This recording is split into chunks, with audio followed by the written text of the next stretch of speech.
It all began one quiet Saturday morning in my garage, which I had converted into a mini science lab.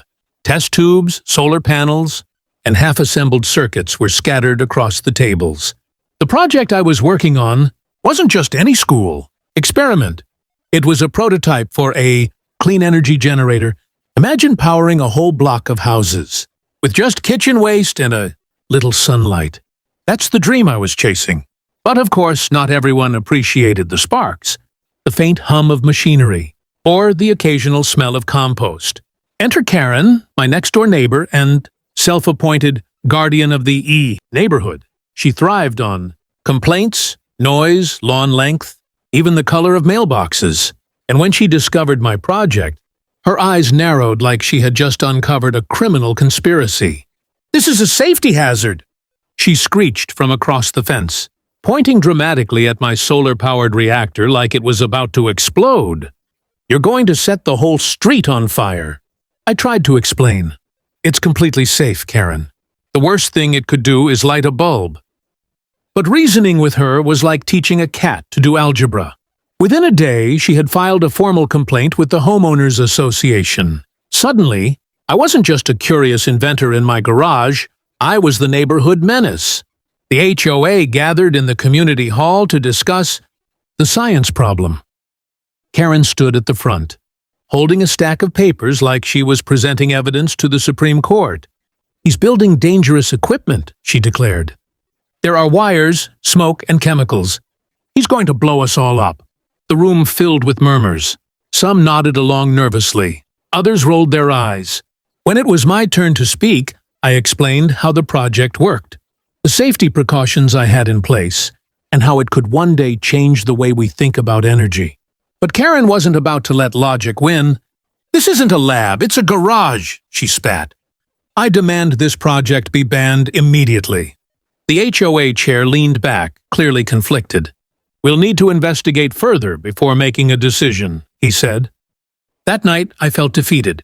I had poured months of work into this, and it could all be shut down because of one person's paranoia.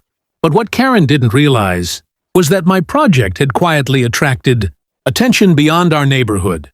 A small group of scientists online had seen my progress through a blog I maintained, and when they heard about the ban attempt, their response would change everything. The morning after the HOA meeting, I logged into my email, expecting maybe 1 or 2 messages of support from friends.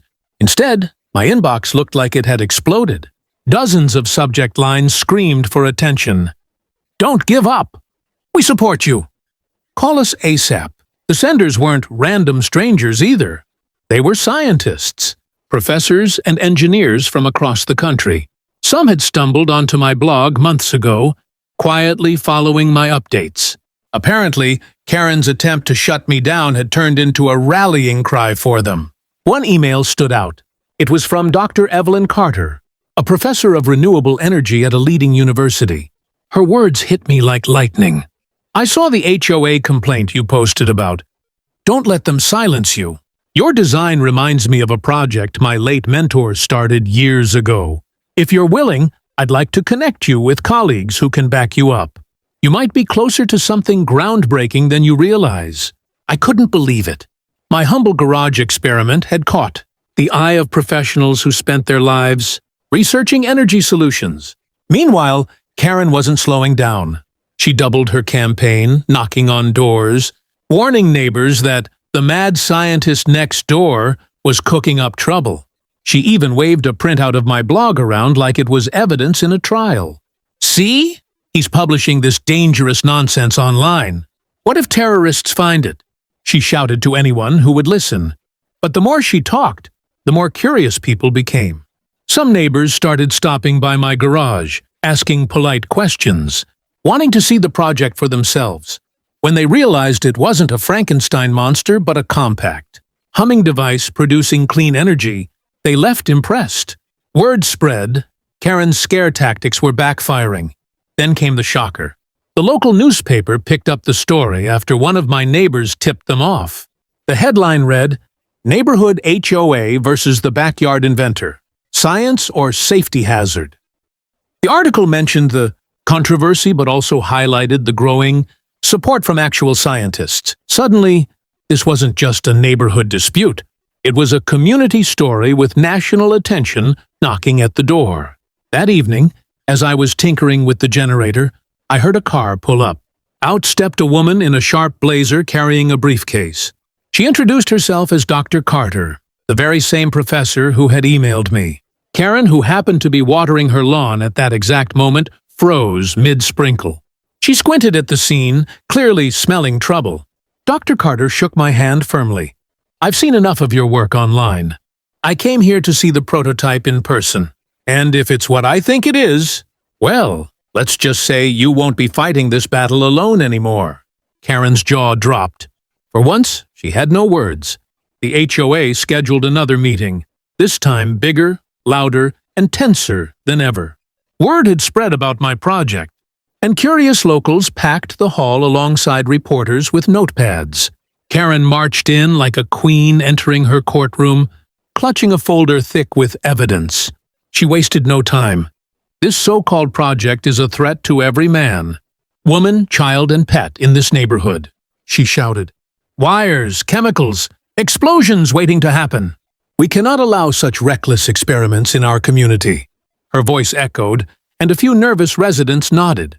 But before she could pile on more drama, Dr. Carter calmly rose from her chair. She didn't need to shout. Her presence commanded attention. "I'm Professor Evelyn Carter from the University of Greenfield," she said smoothly, "and I've examined the device in question. Not only is it safe, but it's also one of the most promising renewable energy prototypes I've seen outside of a research lab." A murmur rippled through the crowd. Cameras clicked. Karen's face flushed red. "You can't just waltz in here and defend him," Karen barked. "You're not part of this neighborhood." Dr. Carter's lips curved into the faintest smile. "Science doesn't belong to one neighborhood. It belongs to humanity." The HOA chair raised a hand for order. "Professor, are you saying this invention could actually work?" Dr. Carter nodded. "It already works. I tested it myself this afternoon. His generator produces energy with no harmful emissions. If scaled, this design could power homes at a fraction of current costs." Gasps filled the room. Neighbors who once feared my garage project now leaned forward with wide eyes. The reporters scribbled furiously. Karen tried to recover. "Even if it works, it doesn't belong here. He's just an amateur. Who's to say this won't spiral out of control?" That's when another voice rang out from the back. A man in a lab coat, someone I didn't recognize, stood up. "Actually, I'd like to say something." All heads turned.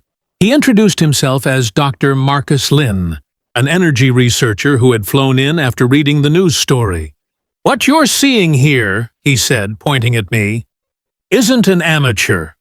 It's the return of real, passionate science, the kind we need if we're going to survive the energy crises ahead."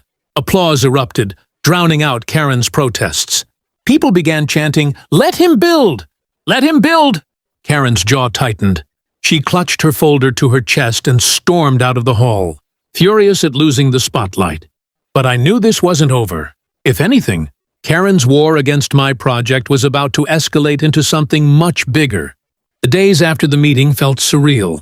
Reporters kept calling, scientists were emailing, and neighbors who once avoided me now stopped by with fresh coffee and questions about the project. But as the support grew louder, Karen's bitterness deepened. She launched a full-scale campaign, plastering flyers around the neighborhood. "Stop the dangerous science experiment!" She even went live on social media, waving her phone at my garage like she was uncovering a crime scene. "Look at this!" she shrieked into the camera. "This man is experimenting with God knows what, right here where children play. This must be stopped!" But this time, something incredible happened. Her video backfired spectacularly. Instead of siding with her, people in the comments roasted her. "Lady, it's science, not witchcraft. Imagine hating renewable energy this much." Karen vs. Science, Episode 1. While Karen fought shadows, I kept working. With Dr. Carter's mentorship and Dr. Lynn's input, we refined the generator, making it more efficient, quieter, and safer.